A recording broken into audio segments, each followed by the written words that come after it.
कांग्रेस अध्यक्ष डोटासरा की सक्रियता से एमएल लाठर बनेंगे राजस्थान के पुलिस महानिदेशक। सत्ता और संगठन का ऐसा तालमेल सचिन पायलट के अध्यक्ष रहते नहीं हो पाया। देखें सीके न्यूज़ की ये रिपोर्ट। राजस्थान के सीएम अशोक गहलोत तो यही चाहते थे कि बीएल सोनी को ही राजस्थान पुलिस महानिदेशक प्रशासन का पद सौंपा जाए, लेकिन प्रदेश कांग्रेस कमेटी के अध्यक्ष गोविंद सिंह डोटासरा की सक्रियता के चलते एमएल लाठर को डीजीपी बनना पड़ रहा है। मौजूदा डीजीपी भूपेंद्र यादव स्वैच्छिक सेवानिवृत्त के लिए आवेदन कर दिया है। यादव जब नवंबर के शुरू में सेवानिवृत्त होंगे तब लाठर को डीजीपी बना दिया जाएगा। लाठर अभी डीजीपी क्राइम है, जबकि बीएल सोनी को 5 अक्टूबर की आधी रात को ही भ्रष्टाचार निरोधक ब्यूरो एसीबी का डीजी बनाया गया है। पुलिस में डीजीपी के बाद एसीबी के डीजीपी का पद ही महत्वपूर्ण माना जाता है। हालांकि अभी सोनी के डीजीपी बनने की संभावना बनी हुई है, लेकिन ये तभी होगा जब लाठर अगले वर्ष मई में रिटायर होंगे। सोनी का रिटायरमेंट दिसंबर 22 में है। लाठर के बाद सोनी को चुनौती देने वाला कोई नहीं है। विगत दिनों आईपीएस लाठर ने प्रदेश कांग्रेस कमेटी के अध्यक्ष गोविंद सिंह डोटासरा के साथ सीएम गहलोत से मुलाकात की थी। इस मुलाकात के बाद ही भूपेंद्र यादव ने स्वैच्छिक सेवानिवृत्ति के लिए आवेदन कर दिया। चूँकि सब काम सत्ता और संगठन के तालमेल से संभव हुआ है, इसलिए कहीं से भी विरोध की कोई गुंजाइश नहीं है।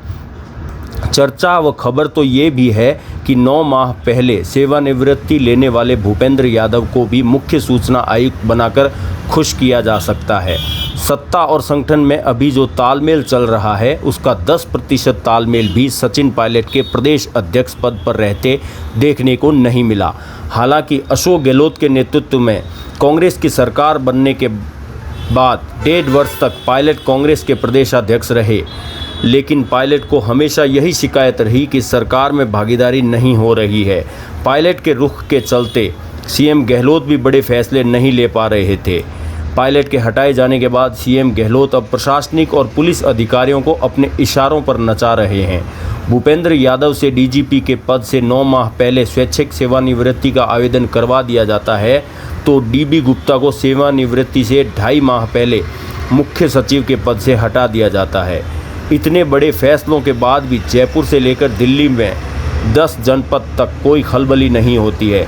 कुल मिलाकर यह कहा जा सकता है कि अब सीएम गहलोत का प्रदेश में एक छत्र राज है। गहलोत के फैसलों पर अंगुली उठाने वालों के हाथ पहले ही काट दिए गए हैं। राजनीतिक नियुक्तियों की भी अब कोई जल्दबाजी नहीं है।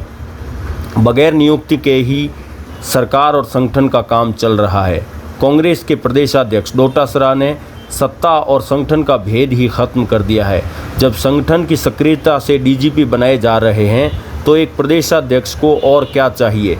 जिन पायलट को अपनी ही सरकार से नाराज़गी रहती थी, अब उनकी भूमिका की कोई चर्चा नहीं हो रही है, जबकि डोटासरा पूरी तरह सरकार के अंग बने हुए हैं। सरकार में डोटासरा की डिज़ायर और सिफारिश पर तुरंत अमल होता है। उधर 5 अक्टूबर की आधी रात को ही वरिष्ठ आईएएस हेमंत गेरा को कार्मिक विभाग का सचिव बनाया गया। कुछ दिन पहले ही गेरा को खाद्य एवं नागरिक आपूर्ति विभाग का सचिव बनाया गया था, लेकिन जल्द ही गेरा को प्रशासन में सबसे महत्वपूर्ण माने जाने वाले कार्मिक विभाग का सचिव बना दिया गया। असल में गेरा को यह इनाम उनकी मेहनत का मिला है। आपको बता दें कि आईएएस गेरा किसी भी पद पर रहे, लेकिन उन्होंने हमेशा ही मेहनत के साथ कार्य किया है। कई जिलों का कलेक्टर रहने के बाद जब गेरा को अजमेर विद्युत वितरण निगम का प्रबंध निदेशक बनाया, तब भी गेरा ने मेहनत के साथ काम किया। अंततः सरकार ने अब हेमंत गेरा को महत्वपूर्ण जिम्मेदारी दी है। हालांकि कार्मिक सचिव के सामने इन दिनों अनेक चुनौतियां हैं। सचिवालय से लेकर जिला मुख्यालय तक के कर्मचारियों की कमी है, तथा कोरोना काल में कर्मचारियों के वेतन कटौती की भी समस्या है। ऐसी कटौती से राज्य कर्मचारी नाराज़ हैं, लेकिन अब कर्मचारियों के संगठनों को भी उम्मीद है कि कोई रास्ता निकल जाएगा। असल में गेरा किसी से भी संवाद करने में परहेज़ नहीं करते हैं। कई बार सिर्फ संवाद से ही समस्या का हल हो जाता है। वहीं पता चला है कि सीनियर आईएएस पी रमेश ने रिटायरमेंट मांग लिया है। 5 अक्टूबर की आधी रात को राज्य सरकार ने आईएएस अफसरों की जो तबादला सूची जारी की है, उसमें विद्युत उत्पादन निगम के सीएमडी पीएम रमेश का तबादला उदयपुर स्थित संभागीय आयुक्त के पद पर किया गया है, लेकिन अचानक हुए इस तबादले से दलित वर्ग के आईएएस पी रमेश खुश नहीं हैं। खबर मिली है कि सरकार ने जिस तरीके से रमेश को हटाया उससे उनके मन को गहरा आघात लगा है। इसलिए 6 अक्टूबर को रमेश ने मुख्य सचिव राजीव स्वरूप के सामने उपस्थित होकर स्वैच्छिक सेवानिवृत्ति का आवेदन प्रस्तुत कर दिया है। रमेश का कहना रहा कि मौजूदा हालातों में वे आईएएस की नौकरी करने में असमर्थ हैं। हालांकि अभी मुख्य सचिव ने आवेदन पर कोई निर्णय नहीं लिया है, लेकिन पी रमेश के नौकरी छोड़ने के निर्णय से प्रशासनिक क्षेत्र में खलबली मच गई है। रमेश 2005 बैच के आईएएस हैं। अभी उनकी सेवानिवृत्ति में 14 वर्ष बाकी हैं। 14 वर्ष पहले आईएएस जैसे पद की नौकरी छोड़ना बहुत मायने रखता है। असल में पिछले दिनों विद्युत उत्पादन निगम में टेंडर प्रक्रिया को लेकर विवाद खड़ा हो गया था।